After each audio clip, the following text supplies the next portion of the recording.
etiquette.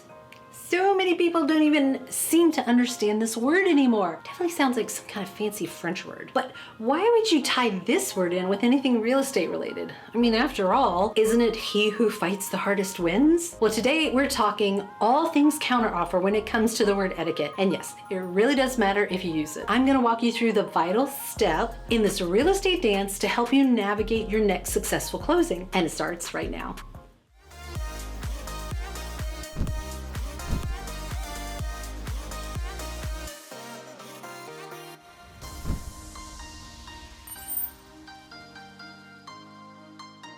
Everyone, welcome back to my channel. Dana Weis here with Real Broker LLC in sunny, gorgeous Melbourne, Florida. Are you a home seller and you're listening to this video? What should you do about the counteroffer you just received? What does the counteroffer even mean? It means that you received an offer, you countered back, and the buyer has come back and countered again. At this point, you're probably just thinking, this is crazy. Why can't we just come to an agreement already, make a deal? This is where the rules of counteroffer etiquette come into play. They are really important and will help all parties keep their cool through this process. Really easy at this point to just throw up your hands and say, this is what the buyer is like just negotiating. Imagine what they'll be like for their purchase process, right? You want cooler heads to prevail here because this may just be the best offer you receive. So before you give up too quickly, use that etiquette and see what happens. Essentially what this means is that the counter offering process, it's starting all over again. And so as was the case with the original first offer, right? You have three options to choose from here. And the good news is that you have complete control over the outcome. You can either one,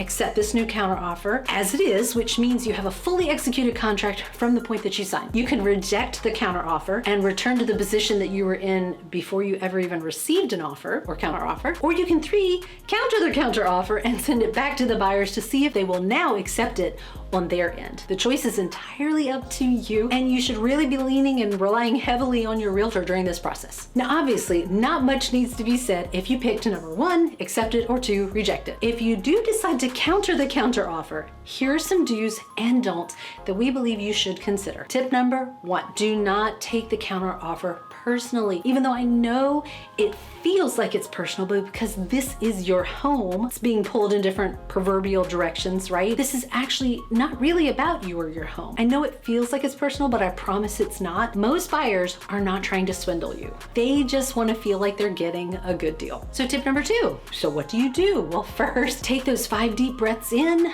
right? In with the good air, out with the bad.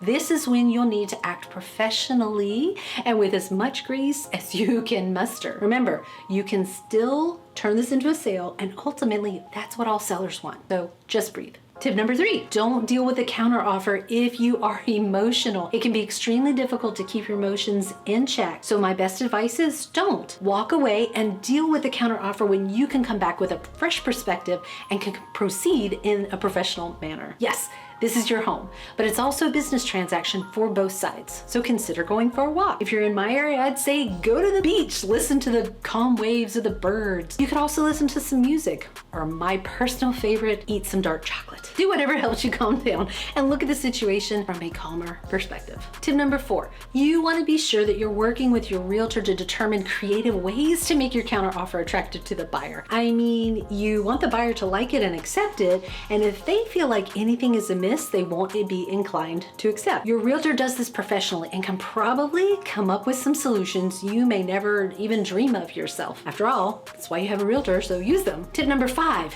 don't forget to ask your realtor to collect as much information as possible about the buyers. Now, I know that sounds kind of creepy, but it isn't meant to be that way, okay? Knowing what's truly going on or what's important to them can help you determine the best counter offer possible to make. Tip number six, you do want to accept any parts of the previous counter offer that you're able to live with, and then work to find a middle ground on the ones that you simply cannot live with. Think of it as a game of give and take, because really that's what it is, right? So, do you feel like a counter offer pro now? Well, remember to make the wise choice when it comes to Melbourne, Florida real estate, or if you need a pro to help you negotiate those counter offers.